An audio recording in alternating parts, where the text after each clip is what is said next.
Assalamualaikum warahmatullahi wabarakatuh.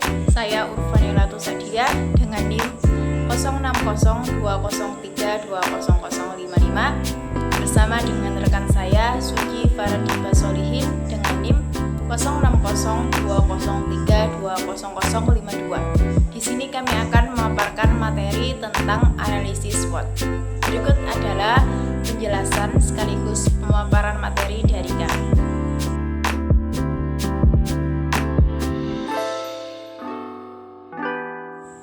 Nah, apa itu analisis SWOT? Analisis SWOT merupakan sebuah metode untuk menggambarkan kondisi organisasi dan mengevaluasi suatu masalah, proyek ataupun konsep bisnis yang berdasarkan faktor eksternal dan internal, yakni meliputi kekuatan, kelemahan organisasi, peluang organisasi, dan ancaman organisasi. Berikut adalah tahapan-tahapan dalam analisis SWOT, yang mana ada 3 tahapan. Yang pertama yaitu tahap pengumpulan data, kedua tahap analisis data, dan yang ketiga yaitu tahap pengambilan keputusan. Untuk tahap pertama, yakni tahap pengumpulan data. Pada tahap ini dilakukan kegiatan mengumpulkan data dan juga informasi, baik itu faktor internal dan eksternal organisasi. Faktor internal perusahaan atau organisasi dapat diperoleh dari lingkungan dalam organisasi itu sendiri. Untuk tahap yang kedua yaitu tahap analisis data, yang mana pada tahap analisis data ini dijabarkan dalam bentuk diagram SWOT dengan mengurangkan nilai kekuatan dengan nilai kelemahan dan nilai peluang dengan nilai ancaman.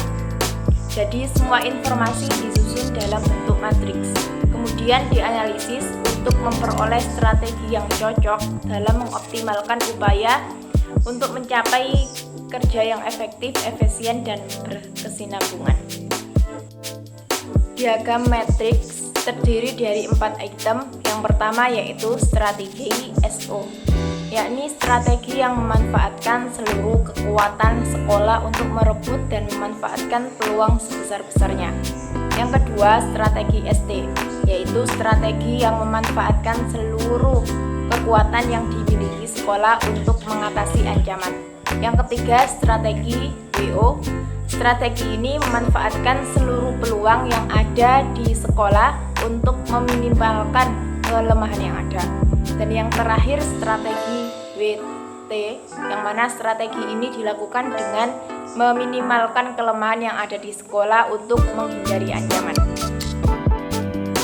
Untuk tahapan yang ketiga yaitu tahap pengambilan keputusan, yang mana pada tahap ini dilakukan mengkaji ulang dari 4 strategi yang telah dirumuskan tersebut dalam tahap analisis. Setelah itu diambillah keputusan dalam menentukan strategi yang paling menguntungkan, efektif, dan juga efisien bagi organisasi berdasarkan matriks SWOT. Dan pada akhirnya dapat disusun suatu rencana strategi yang akan dijadikan pegangan dalam melakukan kegiatan-kegiatan selanjutnya. Selanjutnya saya akan menjelaskan tentang contoh konkret sebagaimana dijelaskan pada tahapan penyusunan analisis SWOT. Analisis SWOT ini merupakan salah satu metode untuk menggambarkan kondisi dan mengevaluasi suatu masalah, proyek, atau konsep bisnis yang berdasarkan faktor eksternal dan faktor internal, yaitu kekuatan, kelemahan, peluang, dan ancaman.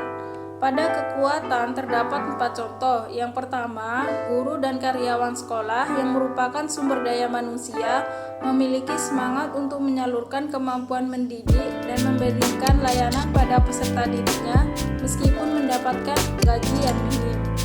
Yang kedua, ada biaya sekolah yang terjangkau bagi masyarakat.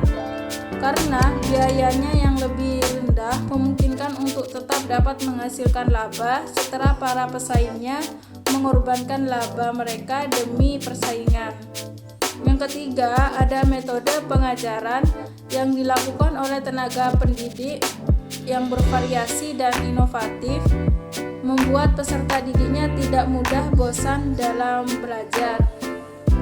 Selain kegiatan belajar dan mengajar, peserta didik juga diberikan kegiatan tambahan seperti program pagi.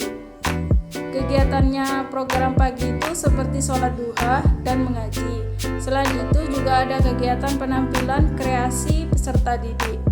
Dan yang keempat ada program unggulan sekolah, seperti program pagi yang dilakukan setiap hari yang dapat melatih peserta didiknya lebih religius, disiplin, dan berani menunjukkan bakatnya di depan umum. Pada kelemahan terdapat 9 contoh. Yang pertama, akreditasi sekolah. Sekolah yang mendapatkan akreditasi C dalam artian sekolah tersebut tidak mampu menggapai 8 standar pendidikan nasional sesuai aturan pada sistem pendidikan nasional. Yang kedua, kesejahteraan pengajar atau karyawan yang tidak terpenuhi dengan baik, seperti penghasilan yang didapatkan dari sekolah tidak dapat memenuhi kebutuhan hidupnya. Yang ketiga, kurangnya prestasi peserta didik yang membawa nama sekolah pada berbagai kompetisi yang diadakan di luar sekolah, yang dikarenakan pengurus sekolah dan tenaga pendidik jarang mengikut sertakan peserta didiknya pada kompetisi di luar sekolah. Yang keempat, faktor penting dalam menggapai jumlah rombel yaitu kepuasan pelanggan, di mana kepuasan pelanggan ini dapat digapai dengan cara memberikan kenyamanan saat kegiatan belajar mengajar. Kelima, lokasi sekolah yang kurang strategis seperti ada di perkampungan yang transportasinya umum sulit dan jalan depan sekolah sempit yang dapat mengakibatkan banner yang terpasang di depan sekolah ini tidak dapat dibaca dengan banyak orang. Yang keenam, kelemahan sarana dan prasarana. Nomor 7, kualitas atau kemampuan tenaga pendidiknya kurang. Yang kedelapan, lemahnya kepercayaan masyarakat pada sekolah. Yang kesembilan, yaitu tidak sesuainya antara hasil lulusan dengan kebutuhan masyarakat. Pada peluang terdapat 4 contoh. Yang pertama, adanya dukungan dana operasional dari pemerintah dan donatur. Sekolah bisa memanfaatkan dana bantuan BOS, PSM, dan program Tangerang Cerdas yang diperoleh dari pemerintah atau dari donatur dengan tujuan untuk memperbaiki sistem manajemen dan sarana prasarana yang ada. Yang kedua, sekolah swasta ini merupakan alternatif lain yang akan dipilih ketika seorang peserta didik ini tidak dapat diterima di sekolah negeri. Yang ketiga, adanya hubungan kerjasama yang dijalanin sekolah dengan para alumni yang dapat membantu mempertahankan dan meningkatkan kualitas sekolah.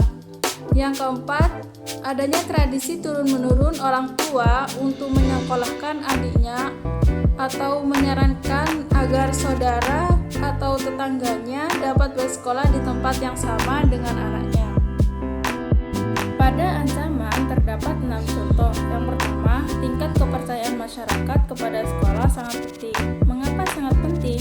Karena turunnya tingkat kepercayaan masyarakat yang berhubungan dengan berbagai permasalahan kepada sekolah akan mengakibatkan orang tua itu enggan untuk menyekolahkan anaknya di sekolah tersebut. Yang kedua, adanya persaingan dari lembaga pendidikan lain atau sekolah swasta lain yang mempunyai program-program unggulan yang tidak dimiliki sekolah ini.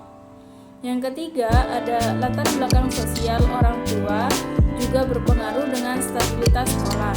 Mengapa sangat berpengaruh? Karena jika latar belakang orang tua sebagian besar dari kalangan ekonomi bawah, maka akan ada keterlambatan pembayaran biaya sekolah. Yang keempat, adanya minat peserta didik baru menurun. Yang kelima, motivasi belajar peserta didik yang rendah. Dan yang keenam, yaitu kurangnya kepercayaan masyarakat terhadap lembaga pendidikan.